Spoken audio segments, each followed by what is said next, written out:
The dust kicked up by the wagon wheels hung in the air like a golden veil, shimmering in the late afternoon sun that painted the Texas landscape in shades of amber and rust. The road stretched endlessly ahead, a ribbon of packed earth cutting through the vast expanse of prairie grass that swayed gently in the warm breeze. It was on this lonely stretch of frontier highway that Jack Morrison first saw them, two small figures that would forever change the course of his carefully ordered life, two small figures huddled together at the roadside. Their forms barely distinguishable from the weathered fence posts that marked the boundaries of abandoned homesteads scattered across this desolate stretch of territory. As his horse drew closer, Jack could make out the heartbreaking details that would haunt him for the rest of his days and wake him from peaceful sleep with their vivid clarity. A boy, perhaps 8 years old, sat with his arm protectively wrapped around a girl who couldn't have been more than 5 or 6 summers. Their clothes, once perhaps decent hand-me-downs passed down through generations of frontier families, were now little more than tattered rags hanging from their painfully thin frames. The boy's shirt was torn at both elbows, revealing skin that was burned red by the relentless Texas sun, and the girl's dress was so faded and patched that its original color was impossible to determine, though traces of what might once have been blue flowers could still be discerned in the fabric. Jack pulled his horse to a gentle stop, the leather of his saddle creaking in the silence. He was a man of 32 years, weathered by sun and wind, with calloused hands that spoke of honest work and kind eyes that had seen their share of hardship. His own clothes were simple but well maintained, the practical attire of a working cowboy, clean denim and a cotton shirt beneath a leather vest that had served him faithfully for over a decade. The children looked up at him with eyes that held too much knowledge for their young ages. The boy's face was streaked with dirt and tears he was trying hard not to shed, while the little girl peered out from behind her brother's shoulder with the wide-eyed wariness of a frightened animal. Jack dismounted slowly, his boots hitting the ground with a soft thud that seemed to echo in the vast emptiness surrounding them. He approached carefully, the way he might approach a skittish colt, keeping his movements slow and deliberate. When he was close enough to see the freckles scattered across the boy's nose and the way the girl's small hand clutched at her brother's torn sleeve, he crouched down to bring himself to their eye level. The boy straightened his shoulders with a courage that broke Jack's heart, trying to make himself appear larger and more protective than his small frame would allow. When he spoke, his voice was hoarse, probably from crying, but determined. He asked for just a penny, anything to help him and his sister get something to eat. They hadn't had a proper meal in 3 days, he explained, his words coming out in a rush as if he was afraid Jack would ride away before he could finish his plea. Jack listened to the boy's story, each word settling into his chest like stones. Their parents had died of fever the previous month, first their mother, then their father just a week later. They had been living with their aunt in the nearby town, but she had fallen on hard times herself and couldn't afford to feed 2 more mouths. She had put them on the morning stage with promises that their uncle in San Antonio would take them in, but when they arrived, they discovered that their uncle had moved on months ago, leaving no forwarding address. The stage driver, taking pity on them, had given them what little food he could spare and left them at this crossroads with directions to the nearest town, still 15 miles away. That had been yesterday morning, and they had been walking and resting, but the little girl's legs had finally given out completely. Now they sat here, hoping that anyone, might have compassion enough to help them reach safety. As the boy spoke, Jack noticed how he never once asked for charity for himself alone. Every word was about his sister, about getting her to safety, about making sure she had something to eat. The girl, meanwhile, had begun to peek out more boldly from behind her brother's protection, her eyes fixed on Jack's face, as if trying to determine whether he was someone to be trusted or feared. Jack reached into his saddlebag and pulled out the sandwiches his housekeeper had packed for his journey. Without a word, he unwrapped them and handed them to the children, watching as they fell upon the food with the desperate hunger of those who have known true want. The girl ate with delicate little bites, trying to make the food last, while her brother wolfed down his portion and then immediately began breaking off pieces of his remaining sandwich to give to her. While they ate, Jack studied their faces and saw something that struck him to his core. Despite their desperate circumstances, despite their torn clothes and their hunger, There was something unbroken in these children. The boy's protective instincts, his willingness to sacrifice for his sister, spoke of a character that had been shaped by love before it had been tested by hardship. The girl's trust in her brother, the way she looked to him for reassurance and guidance, showed a bond that poverty and abandonment had not been able to sever. Jack made his decision in that moment, though he would spend many years afterward wondering if it had been wisdom or impulse that guided him. He told the children that he owned a small ranch about an hour's ride from this spot, and that he had plenty of room for 2 more people if they were willing to work hard and behave themselves. The boy's eyes widened with hope so pure and desperate that Jack had to look away for a moment to compose himself. The boy wanted to know what kind of work Jack would expect from them, explaining earnestly that he was strong for his age and could do most anything that needed doing, and that his sister was very good at helping with cooking and cleaning, even though she was still small. Jack assured them that there would be chores appropriate to their ages, but that first and foremost, they would be fed and clothed and given a safe place to sleep. The girl spoke for the first time then, her voice soft and sweet as she asked if they could really come home with him. Jack knelt down and looked into her eyes, seeing there the same desperate hope that shone in her brother's face, and he promised her that yes, they could come home with him, and that he would do everything in his power to take care of them. He lifted the girl onto his horse first, settling her carefully in the saddle, then helped the boy climb up behind her. The children clung to each other and to the saddle horn as Jack took the reins and began the slow walk toward his ranch. His heart full of an emotion he couldn't quite name, but that felt something like the moment when a man realizes his life is about to change completely.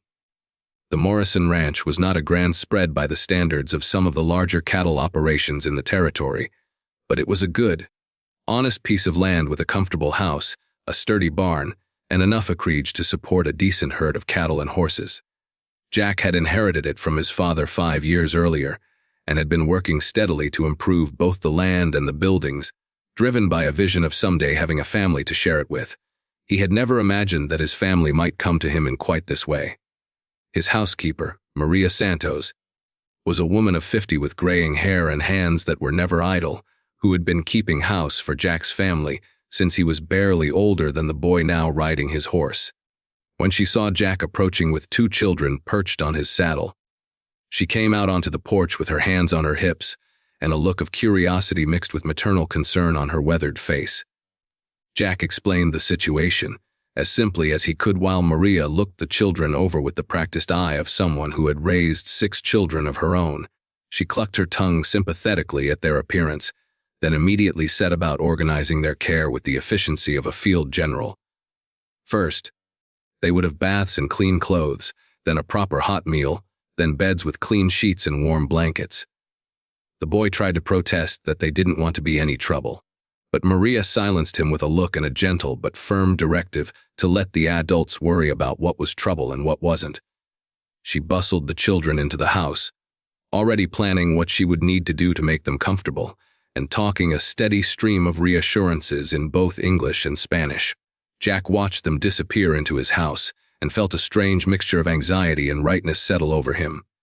He had acted on instinct, but now he had to face the practical realities of what he had done. He was a single man with no experience raising children, taking on the care of 2 orphans who would depend on him completely. The boy was old enough to help with ranch work, but he was also old enough to need guidance and schooling. The girl was still practically a baby, needing the kind of gentle care and attention that Jack wasn't sure he knew how to provide.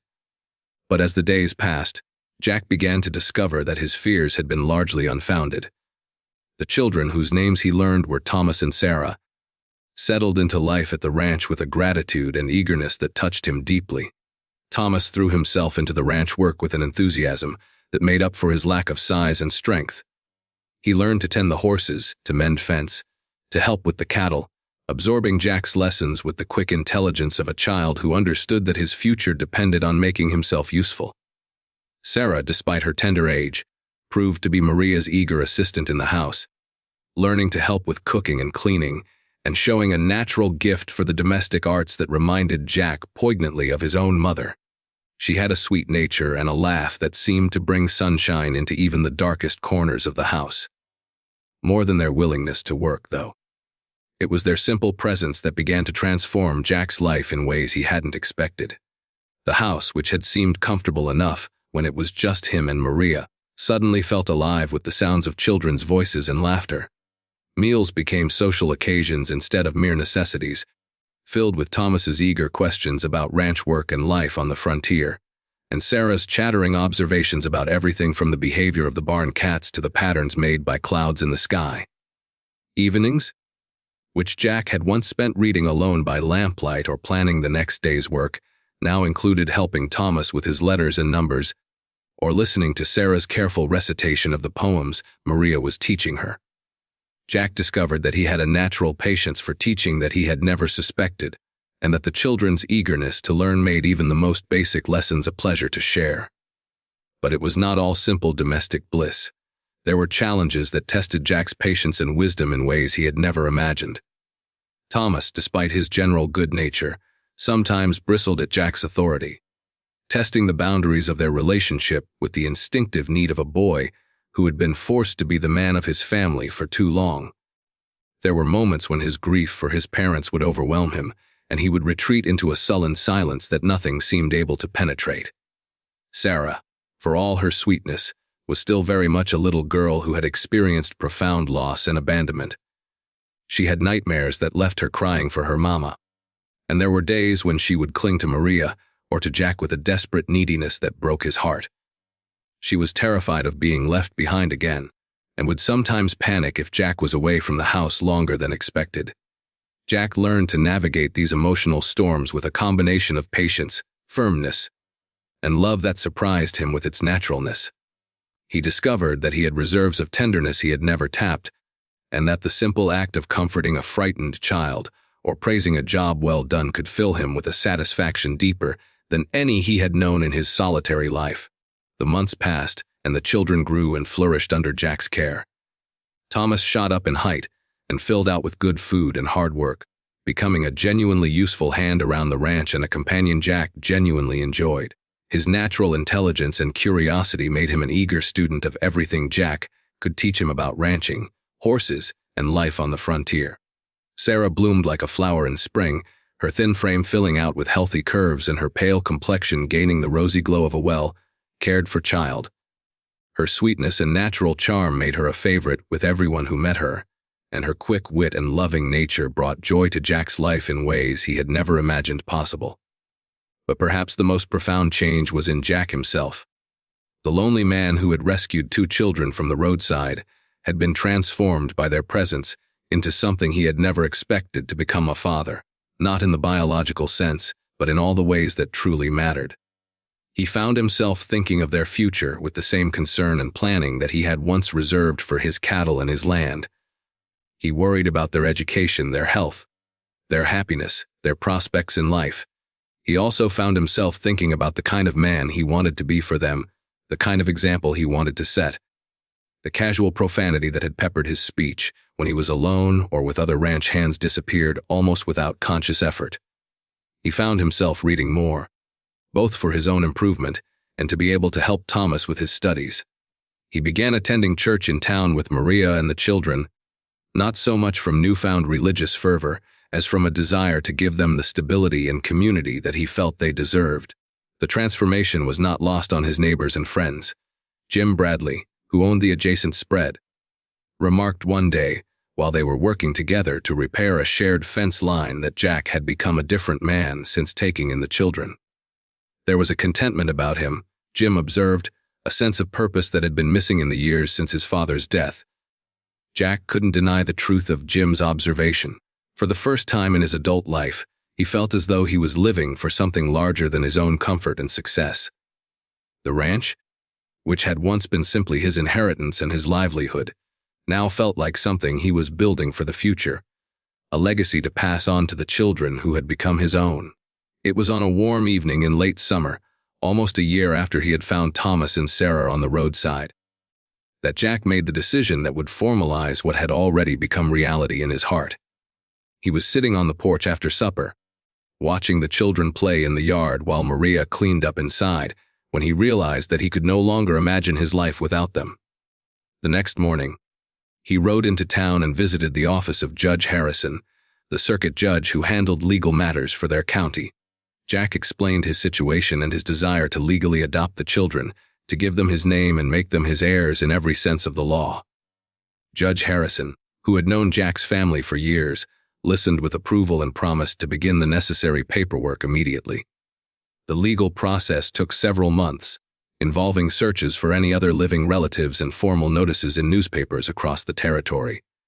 But eventually, on a cold December morning, Jack stood before Judge Harrison with Thomas and Sarah at his side and officially became their legal father. Thomas Morrison and Sarah Morrison, the judge pronounced, and Jack felt a surge of pride and joy that was unlike anything he had ever experienced. The children understood the significance of the moment, even if they couldn't fully grasp all the legal implications. Thomas, now 9 years old and tall for his age, stood straight and proud as he shook the judge's hand, with the serious dignity of someone who understood that this was a moment that would define the rest of his life. Sarah, still only 6 but wise beyond her years, threw her arms around Jack's waist and declared that she was the luckiest little girl in the whole world to have him as her papa. That evening, they celebrated with a special dinner that Maria had been preparing for days. The table was set with the good china that had belonged to Jack's mother, and there were gifts for everyone. Jack had bought Thomas a new saddle, sized to fit him properly, and Sarah a beautiful doll with a porcelain head and real hair that she had admired in the general store window for months. But the gifts that touched Jack most deeply were the ones the children had made for him. Thomas had spent weeks carving a wooden plaque with the words, "Jack Morrison and Family," burned into the wood, which he shyly presented to be hung over the front door. Sarah, with Maria's help, had embroidered a set of handkerchiefs with Jack's initials. Her stitches small and uneven but made with such love and care that they were more precious to him than anything money could buy. As Jack tucked the children into their beds that night, listening to their prayers and receiving their goodnight kisses, he reflected on the strange turns that life could take. A year ago, he had been a solitary man, content with his work and his independence, but unaware of the profound loneliness that had been his constant companion. Now he was a father, responsible for 2 precious lives, and filled with a sense of purpose and joy that made every day an adventure. Thomas and Sarah had found in Jack not just a provider and protector, but a man who loved them unconditionally and who was committed to giving them every opportunity to build good lives for themselves. Jack had found in them not just companions, but a reason to become the best version of himself, to build something lasting and meaningful with his life. Years passed, and the children grew into fine young people who were a credit to Jack's patient guidance and unwavering love. Thomas became a skilled horseman and a capable rancher, working alongside Jack as a true partner in the operation of their growing spread. He was respected in the community for his honesty and hard work, and his easy smile and generous nature made him popular with everyone who knew him. Sarah grew into a beautiful and accomplished young woman, educated beyond what was common for girls on the frontier, thanks to Jack's insistence that she have every advantage he could provide. She could read and write as well as any schoolteacher, could manage a household with skill and grace, and had inherited her adoptive father's generous heart and strong moral compass. But perhaps the greatest testament to Jack's success as a father was not in what his children achieved, but in who they became as people. Both Thomas and Sarah carried forward the values he had tried to instill in them: the importance of hard work, the obligation to help those less fortunate, the power of love and commitment to transform lives. When Thomas was 21 and Sarah 18, they were approached by a family from back east who had heard their story and wanted to write it for a magazine. The writer was particularly interested in how Jack had managed to succeed so completely at raising children who were not his own, and what advice he might have for others who found themselves in similar situations. Jack was reluctant to be interviewed, feeling that what he had done was nothing special, just what any decent person would have done when faced with 2 children in need. But Thomas and Sarah convinced him to tell their story, arguing that it might encourage others to open their hearts and homes to children who needed help. The article, when it was published, brought letters from across the country, from people who had been inspired by the Morrison family's story to take action in their own communities. Some wrote to tell of children they had taken in, others to describe how they had been moved to support local orphanages or to volunteer their time helping families in need. Jack was amazed by the response and humbled by the suggestion that his simple act of compassion might have inspired others to similar acts of kindness. He had never thought of himself as anyone special, just a man who had done what seemed right when the moment demanded it. But as he read the letters that poured in, Jack began to understand something that had perhaps been true all along but that he had never fully grasped. Every act of love, every moment of compassion, every decision to help rather than to look away, had the potential to ripple outward in ways that could never be fully known or measured. The choice he had made that dusty afternoon on a lonely road had changed not just 3 lives, but had created a family that would go on to touch many other lives in positive ways. Thomas eventually married a lovely girl from town and took over the day-to-day management of the ranch, building it into one of the most successful operations in the county. He and his wife raised 4 children of their own, teaching them the same values of hard work, compassion, and integrity that Jack had instilled in him. Sarah married a young doctor and moved to the territorial capital, where she became involved in efforts to improve conditions for orphaned and abandoned children throughout the territory. She never forgot what it felt like to be hungry and scared and alone, and she dedicated much of her adult life to ensuring that other children would not have to endure what she and Thomas had experienced. Jack lived to see his grandchildren grown, and to know that the legacy he was leaving was not just a successful ranch, but a family committed to making the world a little bit better for those who came after them. When he died peacefully in his sleep at the age of 78, he was surrounded by the large and loving family that had grown from the simple decision to stop and help 2 children in need. The story of Jack Morrison and his adopted children became something of a legend in their part of Texas, told and retold as an example of how a single act of kindness could transform multiple lives and create ripples of goodness that extended far beyond what anyone could imagine. It reminded people that heroism wasn't always about grand gestures or dramatic rescues, but sometimes about simply choosing to care when caring was needed most. At Jack's funeral, Thomas stood to speak about the man who had been his father in every way that mattered. He spoke of Jack's patience, his wisdom, his unwavering love and support. But most of all, he spoke of the moment when Jack had made the choice to stop his horse on a dusty road and to see 2 frightened children not as someone else's problem, but as an opportunity to make a difference. That choice, Thomas said, had not just saved 2 lives, but had created a family and a legacy that would continue for generations. It had shown him and Sarah that love was not about blood relations or legal documents, but about commitment and care and the daily choice to put others' well-being ahead of your own convenience. As the mourners dispersed after the service, many carrying with them a renewed commitment to look for opportunities to help others in their own communities, the dusty Texas wind carried with it the echo of a truth that Jack Morrison had lived out in the most practical of ways, that every life has the potential to make a profound difference, and that sometimes the most important thing a person can do is simply to stop and care when caring is needed most. The ranch continued to prosper under Thomas's management, and the Morrison name became synonymous in the region with integrity, generosity, and community service. But perhaps the most fitting tribute to Jack's memory was the small sign that Thomas erected at the spot on the old road where his father had first found him and Sarah. It read simply, "In memory of Jack Morrison, who taught us that family is made not by blood but by love."